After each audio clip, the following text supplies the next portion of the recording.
Well, the project for today is going to be helping me back up to the trailer without having to get in and out of the truck 5 or 6 times, hooking it up myself. And I've been wanting one of these backup cameras.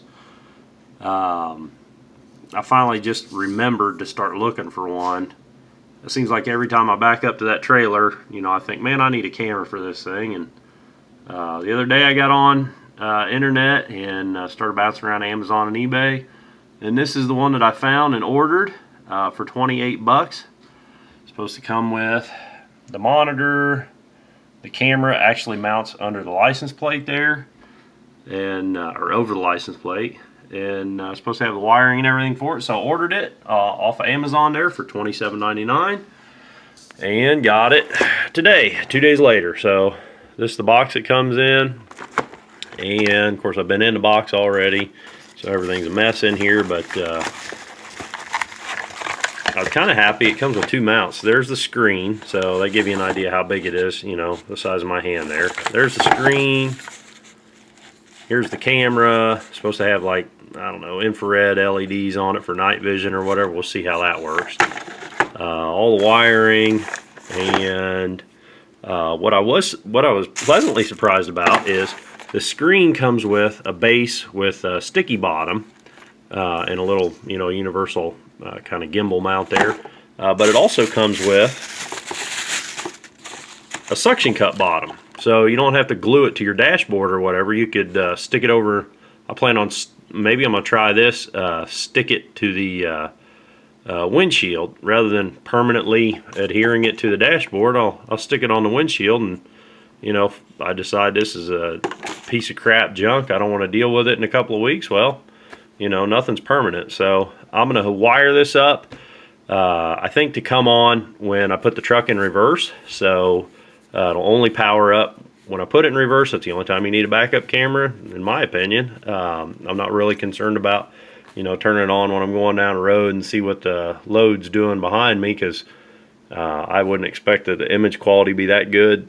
You know, halfway across the trailer, it's probably going to be pointed at the ground kind of anyhow, and so I'm going to wire it up to the reverse lights. So I'll show you what we do when we get out there. So we'll get out there in the garage and start tinkering. Well, we're out on the workbench, and you can see I got a kind of a rat's nest going here of the wires and stuff, but I've got my battery out, and I'm testing the camera here to make sure, you know, everything's working. So it looks like everything's working like it should be. Well, you see I got the camera mounted there, and I'm kind of roughing stuff in. I don't have anything secured yet that can't be undone. I just got a wire tie holding this for now. I don't know what I'm going to do about that yet. It might be wire tie, be the best thing. I took tailgate off just so I could work back here a whole lot easier. So I ran this yellow, I don't know if that's an RCA cable or whatever it is. I ran it along the frame rail, and I'm not going to climb up under there, crawl up under there, but I just ran it along with the rest of the wiring on the inside, you know, on the other side of that, that's like a C channel or U channel. It's open on the other side. So I just ran it along with the other wiring, and it comes out, well, I will show you where, kind of how I connected it in the front here. So I come out from behind the frame. I don't know how well you're going to be able to see it. There's the gas tank there, and you can see the wire there. You got the wire going up over top of the frame. I kind of tucked it up inside that access hole on the body, and just ran it through that channel a little bit, come out that other channel, and then disappears into the body here. Now again, we're up under it. It disappears into the body there, and rather than drilling through an existing plug, I was thinking about drilling a hole in a plug, maybe running it where the brake cable came through, the parking brake. I decided to go through here. It's kind of jerry-rig deal, but at least I have, you know, it's not like direct water comes up in behind this body panel here. This plug is kind of a light-duty plug, so I mean, it's a round plug in a square hole anyhow. So I don't feel like this hole gets much use anyhow. This is the weather strip that seals to the inside of the cabin, so it could be done different, it could be done better. You could do it and hide it a little bit better. You could drill a hole in the body and silicone it and the whole bit. I ain't gonna go through that. This is gonna work for me. So it's just gonna be visible when you got the back door open, and then I tucked it up under, so it comes through the body hole there. Let me back up just a step. It enters this channel. This is a big hollow section right here. That hole that we were looking at where it comes into the body is about here. So you got to kind of fish it back through here to get it to come out this hole.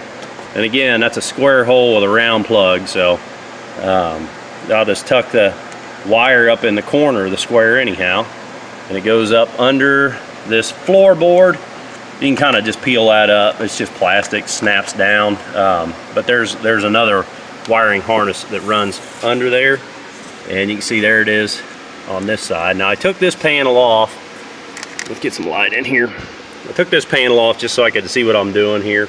That's just a little kick panel here. It's held on by one push pin. Here's the push pin here. That holds that panel on. Oh heck, where at? Back in here somewhere. Anyhow, that one push pin, you just pull that out. This gray panel comes off, and then you can see what you're doing here. So I'm gonna run it up. I'm gonna run that wire up along the inside of this weather strip. I took off this bottom panel here. It just pulls off. It's got handles on it. Some light. So it's got two handles on it. That just pulls off, and that gives you access to the fuse panel anyhow. So once I had that panel off, I pulled, there's a screw here and a screw here. I pulled these two little sheet metal screws off, and this whole damn dash assembly is loose. It kind of, I don't know, I mean, it really kind of surprised me how much those two screws, you know, how much pressure they relieved off of there. So anyhow, now I got enough room to get back in here and run my wire up and along, and just tucked it back down in here, and it terminates there at the monitor. And the monitor, I'm using the suction cup mount, so it's going to be, that'd be about where my head's at. So it's going to be kind of out of the way. It's not really going to block my view much at all. I don't have enough wire to run it clear up here. I thought about putting it clear up here, but that RCA cable is just long enough to do this. I mean, I'm talking like, oh, maybe 3 more inches and I wouldn't have been able to do what I did. So I'm kind of disappointed that the seller didn't send me that extra cable along. I mean, here, well, there might be, you can see this is all the play out of a 20-foot, supposed to be 20-foot cable. That's all the play I got. So I mean, I can maybe move that monitor another 5 inches. That's it. So they said send them a message, they'd send you the longer cable for free, and they didn't. But anyhow, it's gonna work this way, so I'll get it all kind of hooked up and buttoned up, and I'll catch you guys up when I get some wiring connected and finalized. Well, I made all my final electrical connections up here. Okay, so what I did here was the yellow RCA end that's coming from the rear, that's coming up, and that plugs into the white head on the monitor. And then the power, I kind of got it all taped up here to tuck it back away. The power jack has got a black and a red. The black I brought down here and used an existing ground. Let's see, I can't find it. Yeah, there we go. There's a ground stud or screw right there. It's already got a wire grounded to it, so that's coming off of that main harness, I guess. I went ahead and just loosened that screw up and stuck a terminal end on that wire and used the same ground. So that should be a good ground for me. And then the red wire on the RCA jack and the red wire on the power plug, they just get put together, and I used a butt connector on those, and then just kind of taped it all up into a kind of a tight little package. And I'm going to tuck it back behind this panel, and I'll catch you up here in just a second. So I got all my wires tucked back in there. I got the panels put back on. Remember, there was 2 screws under this, then this panel just snapped right on. This panel down here, this corner panel tucks under that bottom panel with all the dots on it, and then it snaps on. There's a snap right here that you snap that in, and then you come around here and put that push pin down there in, and then I just laid my floorboards on, or my floor mat in, and we're all ready to go. So in here, I'm all done. I'm all done with the interior stuff. I got my wire run under here, and again, it comes out right here and down to there. So now I'm gonna crawl up under the truck, and I'm gonna secure everything with some zip ties up along the frame and make sure nothing's dangling down, nothing's gonna get me into no trouble, and I'll catch you up in a bit. Well, back here at the back, it's just as simple as plugging in the RCA jack to the end of the camera, plugging in the power jack, and then you run the 2 red wires together. I ran them both over here to the taillight housing, and I ran them up. I pulled out just a little bit to work with. I brought them both up here. I cut them off even.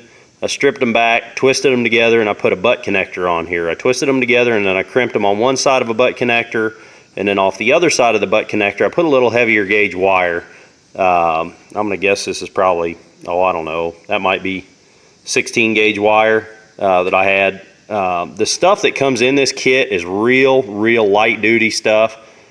It's probably 18 or 20 gauge, I'm gonna guess. It's real thin stuff, so I didn't want to use that real thin stuff in this little splice connector. I hate these things. If I thought there was a better way to do it, to attach it to the harness, I would have done anything else, because I hate these connectors. But in order to help this connector get a better bite, I wanted to use a heavier wire. So I've got a butt connector under here. I put some heat shrink tubing on here to try to seal that up. That butt connector has got some dielectric grease in it. Put dielectric grease in all your crimp fittings if you can help it, especially back here in the back. And try to keep the weather off of them. That grease is going to help them, keep from oxidizing, and shrink tubing is going to help keep the weather out of them.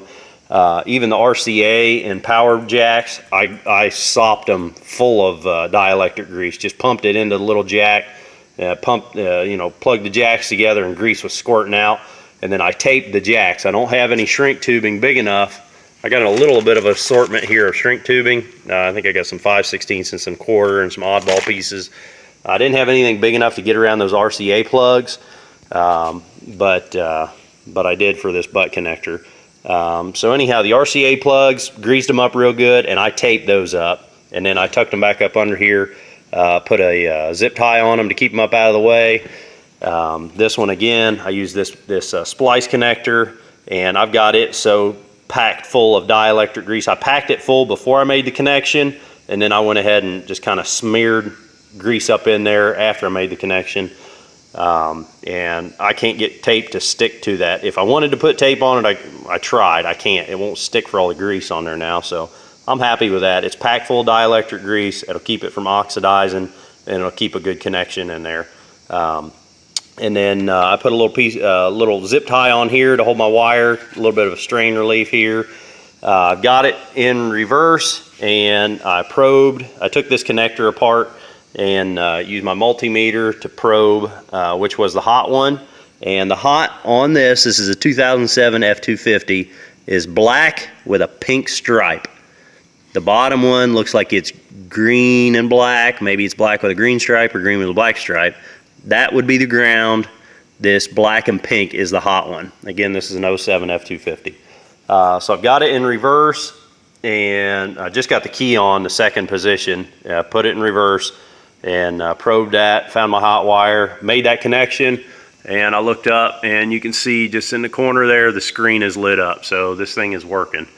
For ground back here, I found a hole in the bumper that wasn't being used for anything. This bumper is full of holes that I guess different stuff mounts to, but you know, not the thin chrome bumper cover, but the actual beefy part, you know, the steel 1/4-inch plate. There was a hole in there. I took my wire brush to it and scuffed it up really well, got it shiny bright metal. Just put a 1/4-20 bolt and a ring terminal connector on the end of that ground. Again, pumped a bunch of dielectric grease in the terminal, made the crimp fitting, and then when I put that bolt on there, I smeared dielectric grease all over the bright shiny metal, smeared it all over the bolt, the nut, the whole bit, just gobbed it on there, try to keep that from oxidizing so it makes a good connection. So that's what I did for ground back here, and pretty much I'm done. I need to snap this back in, but that's just as simple as you know, there's 2 prongs that sit in these little white things here, and then a couple of bolts hold that in. But that's it. So now I need to just basically adjust this height wise where I want it. It does swivel just a little bit. So I'll put my ball hitch in and try to give myself an idea. I mean, you can see it's actually the field of view is actually pretty good on this. I can see a lot further back than I expected to, and the position of it looks pretty good. So it's a nice crisp clear picture. I'm actually kind of happy with, you know, 28 bucks. I'm pretty happy with this kit. So hopefully this helped you guys. If you're looking to add a backup camera on something, again, this is an extended cab F250. So if you're going to do one of these backup kits, make sure you get the 20-foot, because I'm talking, I only had like maybe 5 inches extra of RCA wire. If I'd have got the 18-foot, this would not have worked for my truck. So, you know, hopefully this helped you. If this did, click that thumbs up button.